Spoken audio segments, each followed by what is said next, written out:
कल की न्यूज है जो केरला के अंदर हुआ, बच्चियों को, नकाब वाली बच्चियों को स्कूल के अंदर जाने नहीं दिया गया। उसकी वजह क्या थी? ये आरएस के गुंडे भगवाधारी जो उसके अंदर स्टूडेंट थे, उन्होंने इस बात के लेकर के एहतजाज किया कि जो बच्चियां नकाब पहन के मदरसे में आती हैं, स्कूल में आती हैं, उन बच्चियों की एंट्री बंद की जाए। जबकि किसी भी कानून के अंदर कहीं भी ये नहीं लिखा है कि कोई भी बच्ची स्कूल के अंदर बेनकाब जा सकती है, नहीं जा सकती, नकाब पहन के दाखिल नहीं हो सकती। किसी कानून की किसी किताब में ये नहीं है। लेकिन आज तुम सोच रहे हो ये आतंक है, ये हमारी बेटियों को बेआबरू करने का निशाना बनाया जा रहा है। ये वो लोग हैं जो इनकी अपनी नंगी घूम रही हैं और ये चाहते हैं इनकी इज्जत से क्यों रह रही है। जी, ये दुश्मनों की सोच और प्लानिंग है कि मुसलमानों को बेपर्दा किया जाए, इनकी बेटियों को बेपर्दा करके रोडों पे लाओ। हम जानते हैं इज्जतें उन्हीं की लुटती हैं जो अपने जिस्मों की नुमाइशें किया करती हैं। कोई तारीख ऐसी नहीं दिखा सकते जो किसी पर्दा करने वाली बेटी की आबरू लूटी गई। ये हमारी तुम्हारी बेटियों को नंगा करने पे लगे हैं। अब तेरी मेरी जिम्मेदारी हम बेटियों को पर्दे में लाएं। सिर्फ जलसे में सर हिलाने से काम नहीं चलेगा। जाओ मैरिज हॉल में चले जाओ, हाँ किसी भी मैरिज हॉल में चले जाओ, जाके तमाशे देखो। खाना खाने की हिम्मत तो क्या यार, रुकने हिम्मत नहीं होती। ये तेरे मेरे घर की कहानी है।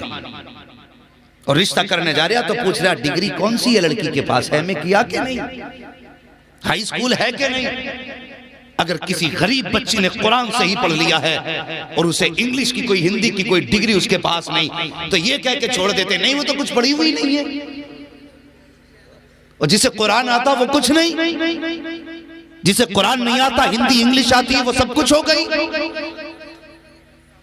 ये हमारी अकलें हैं।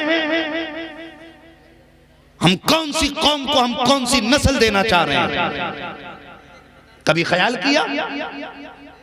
और बहुत बड़ी बात कहने लगा हूं, बेटों की पढ़ाई पे हम 10 लाख खर्च करते हैं, बेटियों पे 5,000 खर्च करने तैयार नहीं। सोच क्या है? कहते हैं बेटी पराया धन है, इसे पढ़ा के मिलेगा क्या? ये सोच के बेटी नहीं पढ़ाई कि ये पराया धन है।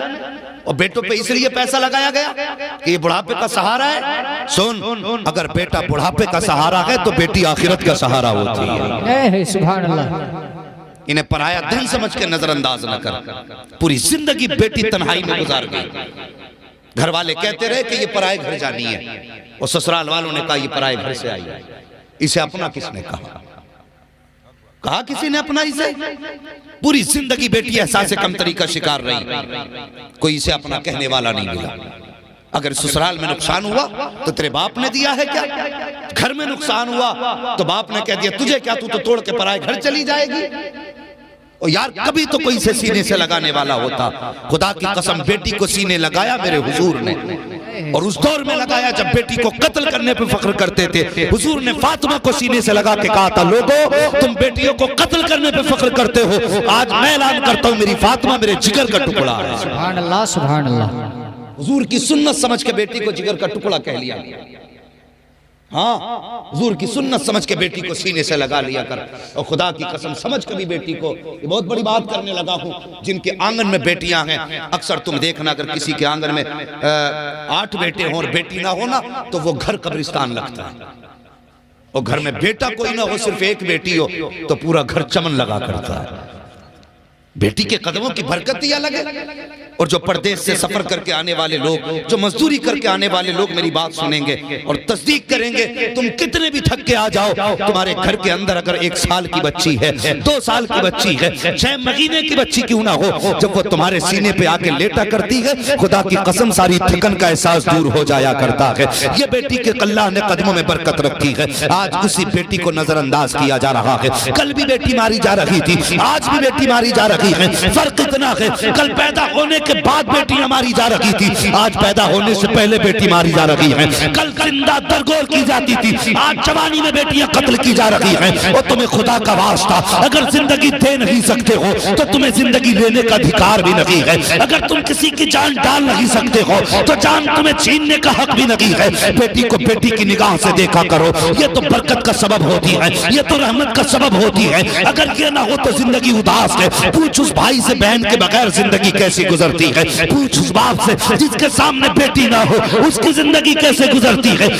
ना होना तो छोड़िए, उन बापों से कभी पूछो जिन्होंने बेटियों को लाल कपड़े पहना करके रुखसत कर दिया है। आज भी वो कहते मिलेंगे, जिस दिन से बेटी गई है दिल नहीं लग रहा है। जब से बेटी गई है घर सूने लगते हैं। इन बेटियों को नजरअंदाज करते हो। आओ मुस्तफा के दामन में आ जाओ। अगर 50,000 बेटी की तालीम पे खर्च करते हो तो 20,000 बेटी की तालीम पे खर्च कर दो। दावे के साथ कहता हूँ, तेरा बेटा तेरी कब्र पे या तो शबे बारात में जाएगा, या शबे कद्र में जाएगा, या चांद रात में जाएगा, या किसी ईद के दिन जाएगा। जब अगर याद आएगी तब हाथ उठाएगा। लेकिन अगर बेटी को कुरान पढ़ा लिया तो सुन और कान खोल के सुन। अगर सुबह का सवेरा होगा, सूरज निकलेगा तब भी बेटी बाप के नाम का कुरान पढ़ेगी। सूरज छुपेगा तब भी बेटी बाप के नाम का कुरान पढ़ेगी। और यार ये वो जात है जो सब कुछ भूल जाती है। अगर रहता है तो बाप का प्यार याद रहा है। सुभान अल्लाह, नारे तकबीर, नारे रिसालत, मसलके आला हजरत जिसने दस्तार बंदी अल्लामा मुफ्ती हम्माद रजा साहब क़िबला। सुभान अल्लाह, सुभान अल्लाह। बेटियों को भी पढ़ाइए और बेटों को भी पढ़ाइए। बेटों से गुजारिश है मेरी MBBS बनना, लेकिन पहले कुरान सीख लो।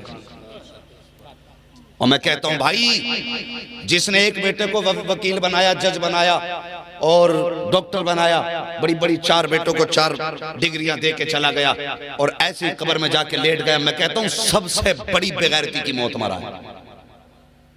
हाँ, गलत नहीं कहता। मिजाज देखो, डॉक्टर साहब बैठे हुए हैं, ये तस्दीक करें इस बात की, जो लोग ICU में पड़े होते हैं उनकी मौत बड़ी मायूसी की होती है। अब तो मिजाज हो गया, सांसें बंद हो गई फिर भी ICU में कोई लेके भाग रहे हैं, मरे हुए को लेके जा रहे हैं, कोई जान डाल दे। ओ भाई मैं एक बात कहता हूं, अगर लगे ना कि ये बचने वाला नहीं है तो ICU में लेके ना जा, अपने घर में लेटा ले। खुदा की कसम, जो शिफा रब ने कुरान में रखी है ना, वो किसी इंजेक्शन में नहीं रखी है। हाँ, दवा भी कर सकते हैं आप, लेकिन मैं कहता हूं अगर तुम जिंदगी से मायूस हो तो MBBS के पास ICU में भर्ती ना करो। वरना सुनो, जिस चादर पे लेटा वो चादर नापाक, जिस बिस्तर पे लेटा वो बिस्तर नापाक, जो उसे कपड़े पहनाए गए वो कपड़े नापाक, जो दवाई उसे लगाई गई वो दवा नापाक, जितने कंपाउंडर और नर्सें वहां खड़ी हैं सब की सब नापाक हैं। बता तो सही, रहमत के फरिश्ते आएंगे तो कहां आएंगे? वो मरेगा तो सांसें कैसे निकलेंगी? उस वक्त देखो बंदा ICU में है, रिश्तेदारों के हालात देखो, कोई हाथ में जूस की थैली लटका के लेके जा रहा है और उसके मुंह पे ऑक्सीजन लगा है, कोई सेब लेके जा रहा है, कोई केले लेके जा रहा है। अब वो ICU में बेबसी की जिंदगी जी रहा है, आंख से आंसू बह रहे हैं। तुमने ICU वालों को देखा होगा कि गर्दन तक नहीं हिला सकते लेकिन आंख से आंसू बहते हैं। तो अभी सोचा ये क्यों रो रहा है, इसके आंख से आंसू की वजह क्या है, क्यों रोया, क्यों आंख से पानी आया? ये मर्ज की वजह से नहीं आया प्यारे, ये तेरे हाथ में जूस की थैली देख के रो दिया है, ये तेरे हाथ में सेब देख के रो दिया है, ये तेरे हाथ के फल देख के रो दिया है। इसलिए नहीं रोया कि मैं इन्हें खा नहीं सकता, इसलिए नहीं रोया कि मैं इन्हें पी नहीं सकता, ये इसलिए रोया है काश कोई इनमें से फल की जगह मेरे लिए कुरान की तिलावत लेके आ जाता, कोई इनमें से जूस की जगह सूरह यासीन का तोहफा लेके आ जाता, काश कोई इनमें से केलों की जगह मेरे लिए सूरह मुल्क लेके आ जाता। वो कहता है काश अगर ऐसा हो जाता, ये कुरान लेके आ जाते, अगर सुख से जी नहीं सकता था कम से कम सुकून से इज्जत की मौत तो मर सकता था। सुभान अल्लाह।